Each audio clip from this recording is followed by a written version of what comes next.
Hello and welcome to our YouTube channel में। विशाल, कैसे हो आप सब लोग। दोस्तों, स्वागत है आपका वेब पेनिट्रेशन टेस्टिंग के नए एपिसोड में। वीडियो स्टार्ट करने से पहले छोटा सा disclaimer. This video is for educational purpose only. No one was harmed during the making of this video. Testing was done on our own network. Hexodo or any of its members do not support any type of hacking and are not responsible for any damage done henceforth। तो आज हम लोग देखने वाले हैं what is HTTP request smuggling. HTTP request smuggling देखने से पहले कुछ टर्म हम लोग क्लियर करेंगे, उसके बाद आगे जाने वाले हैं। तो सबसे पहले हम लोग देखेंगे HTTP 1.0 एंड 1.1 होता क्या है, दोनों में फ़र्क क्या है। ओके, तो 1.1 जो होता है वो रिसेंटली अभी हम लोग यूज़ कर रहे हैं एंड HTTP 1.0 ये हम लोग लास्ट कुछ दिनों पहले यूज़ करते थे। उसके बाद अभी अपडेट होने की वजह से 1.1 यूज़ कर रहे हैं। उसका रीज़न जो है वो रीज़न बहुत सिंपल है। ओके, यहाँ पर बताया persistence, connections and additional status code के हिसाब से हम लोग उसे जज कर सकते हैं। ओके, सो 1.0 जो होता है वो क्या करता था, जब रिक्वेस्ट क्लाइंट से आगे सर्वर तक लेके जा रहा है, एक रिक्वेस्ट आई क्लाइंट से और वो सर्वर तक जा रही है। सेकेंड रिक्वेस्ट, अभी देखो फर्स्ट रिक्वेस्ट इमेज देखने के लिए उन्होंने की है, तो वो इमेज की रिक्वेस्ट आगे जाके वो रिक्वेस्ट को क्या करता है, लेके वापस आ जाता है। सेकेंड रिक्वेस्ट फिर से लेता है, वापस से वो लेके आ जाता है। मतलब एक एक रिक्वेस्ट वो लेके जा रहा है। ये होगा HTTP 1 में।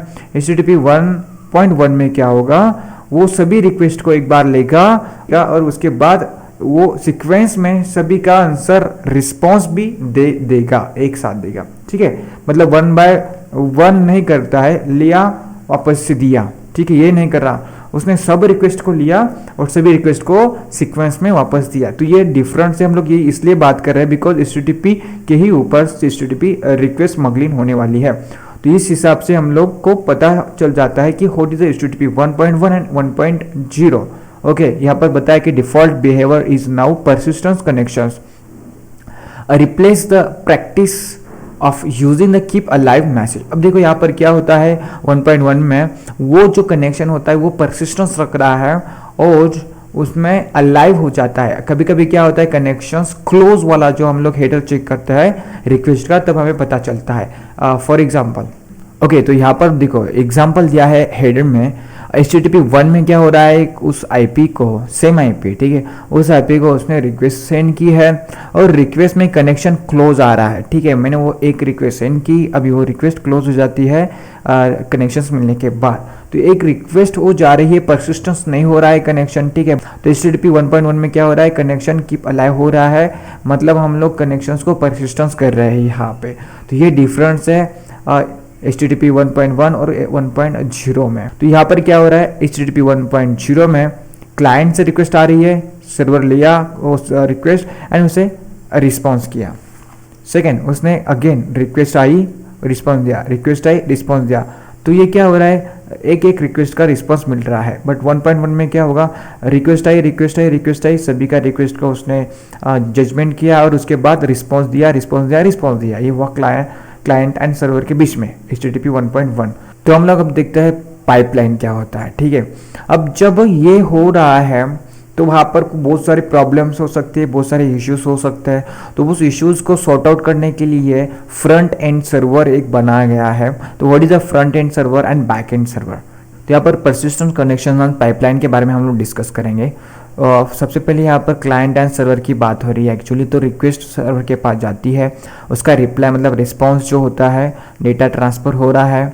ठीक है, अब वापस से रिक्वेस्ट आ रही है, वापस से डेटा ट्रांसफ़र हो रहा है। ठीक है, अभी हो रहा है और सेकेंड इमेज में हमें क्या दिख रहा है, रिक्वेस्ट आ रही है, रिक्वेस्ट रिक्वेस्ट रिक्वेस्ट, 3 रिक्वेस्ट आई है, सेम उन्हीं का हमें रिप्लाई मिल रहा है।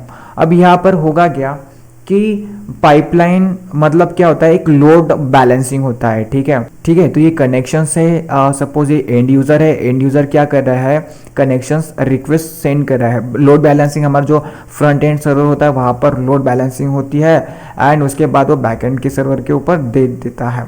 फिर उसके बाद जो रिक्वेस्ट आती है वो यहाँ पे चली जाती है, हमारे एंड यूज़र के पास चली जाती है। तो ये होता है load balancing. Server front end server क्या करता है, एज अ लोड बैलेंसिंग काम करता है। फ्रंट एंड सर्वर क्या होता है, बीच में रहता है end user and back and server के बीच में, जो लोड बैलेंसिंग करता है।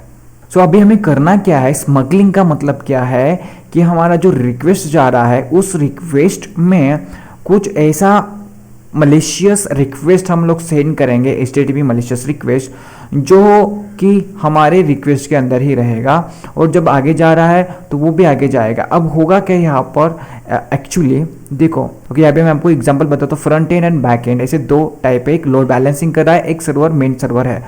तो एक ही यूजर ने क्या किया है, जो हमारा रिक्वेस्ट है उस रिक्वेस्ट में दो रिक्वेस्ट ऐड करके दी है। एक ही रिक्वेस्ट है बट उसमें दो रिक्वेस्ट ऐड करके दी है सपोज, ठीक है। लोड बैलेंसिंग क्या करेगा, फ्रंट एंड सर्वर दोनों रिक्वेस्ट को एक साथ लेके आगे जाएगा, ठीक है। वो वहाँ पर नहीं देखेगा कुछ भी, बस वो रिक्वेस्ट को आगे फॉरवर्ड करेगा, ठीक है। अभी रिक्वेस्ट आगे जा रही है बट बैकएंड को पता है रिक्वेस्ट कौन सी आ रही है, ठीक है। जब उसे पता चलता है कि रिक्वेस्ट कौन सी, वो उस रिक्वेस्ट को अलग अलग करके देखता है एंड उस रिक्वेस्ट को, उस अलग अलग रिक्वेस्ट को वो एग्जीक्यूट करता है। तो ये होता है load balancing server, front end server, back and server, right. तो यहाँ पर हम लोग स्मगलिंग क्या करेंगे, एक ही रिक्वेस्ट में दूसरा रिक्वेस्ट ऐड करके, एक मलेशियस रिक्वेस्ट ऐड करके उसे फॉरवर्ड करेंगे। जैसे कि वो आगे जाके बैक एंड में जाता है तो वो अलग अलग रिक्वेस्ट एग्जीक्यूट हो जाती है। अभी वहाँ पर वापस से दिक्कत आ जाती है कि जो रिक्वेस्ट है वो जो है कंटेंट टाइप्स के हिसाब से वो रिक्वेस्ट हम लोग को काउंट की जाती है, ठीक है। अब वो हम लोग आगे जाके देखेंगे। ओके, तो फ्रंट एंड सर्वर जो होता है और बैक एंड सर्वर, यहाँ पर देखो फ्रंट एंड में एक रिक्वेस्ट आई है, मलेशियस रिक्वेस्ट है, जहाँ पर पोस्ट रिक्वेस्ट है HTTP 1.1 से, होस्ट है समथिंग, कंटेंट की लेंथ है 43, ट्रांसफर इनकोडिंग है chunk, what is the content length and what is the transfer encoding, के बारे में हम लोग डिस्कशन करेंगे। सो अभी यहाँ पर गेट एडमिन HTTP एक सेकेंड रिक्वेस्ट है। सो हम यहाँ पर देख रहे हैं कि एक ही रिक्वेस्ट में दो रिक्वेस्ट हम लोग कैसे मर्ज कर सकते हैं, राइट। ओके, तो यहाँ पर हम लोग देख सकते हैं गेट मेथड आई है, ठीक है। अब ये गेट मेथड पे क्या हो रहा है, होस्ट कौन है, ये होस्ट है, ठीक है। यहाँ पर एजेंट यूजर है, यहाँ पे एक्सेप्टेशन, ये भी यहाँ पर इंपॉर्टेंट क्या है, कनेक्शन, कनेक्शन क्लोज हो रहा है, ठीक है। रिक्वेस्ट जाने के बाद कनेक्शन क्लोज हो रहा है, ठीक है। अभी जो कनेक्शन क्लोज हो रहा है, हम लोग क्या करने वाले हैं, इस रिक्वेस्ट में कुछ चीज़ें ऐड करने वाले हैं, ठीक है।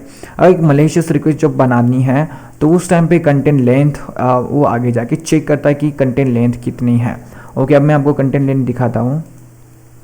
यहाँ पर मैं क्लिक करता हो एन के ऊपर, तो ये जो RN जो है, इसका मतलब एवरी लाइन वो ब्रेक करके देख रहा है सर्वर। ओके, तो उससे वो काउंट करता है कितने लाइन है, कितने कंटेंट्स है, ठीक है। उसके हिसाब से वो सब चीज़ें चलती है।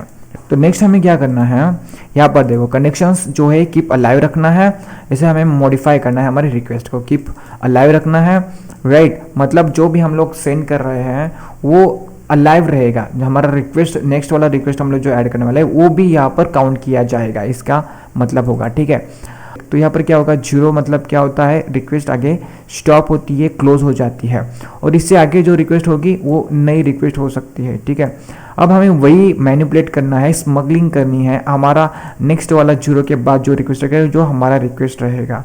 अब वो कैसे समझना है कि एक्चुअली हाँ दूसरा रिक्वेस्ट हो रहा है कि नहीं, तो वही हमें यहाँ पर हमारे पोर्ट्सफिगर के लैब पे सीखना है कि हम लोग दूसरा रिक्वेस्ट, एक ही रिक्वेस्ट में दूसरा रिक्वेस्ट कैसे ऐड करके सेंड कर रहे हैं, राइट। तो कंटेंट लेंथ क्या कर रहा है, काउंट कर रहा है, और ट्रांसफर इनकोडिंग वो चंक कर रहा है, ठीक है।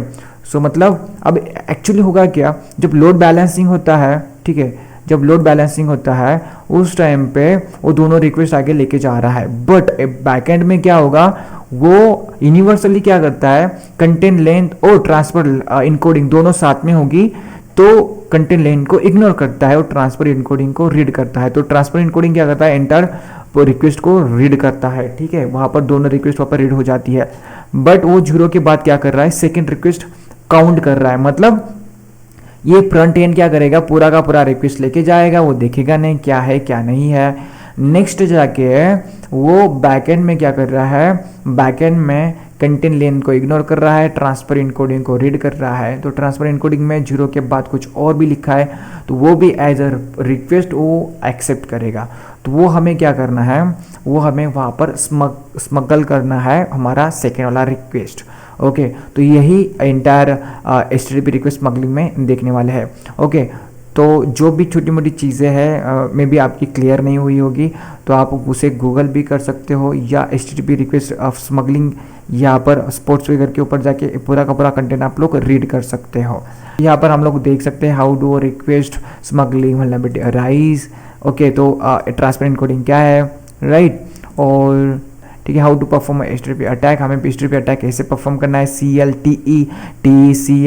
और TET ये क्या होता है, ये 3 टॉपिक है, इसे हमने कवर करना है। तो 1 बाय 1 हम लोग देखेंगे ये सब vulnerability and let's see exploit करते हैं एचटीटीपी रिक्वेस्ट स्मगलिंग।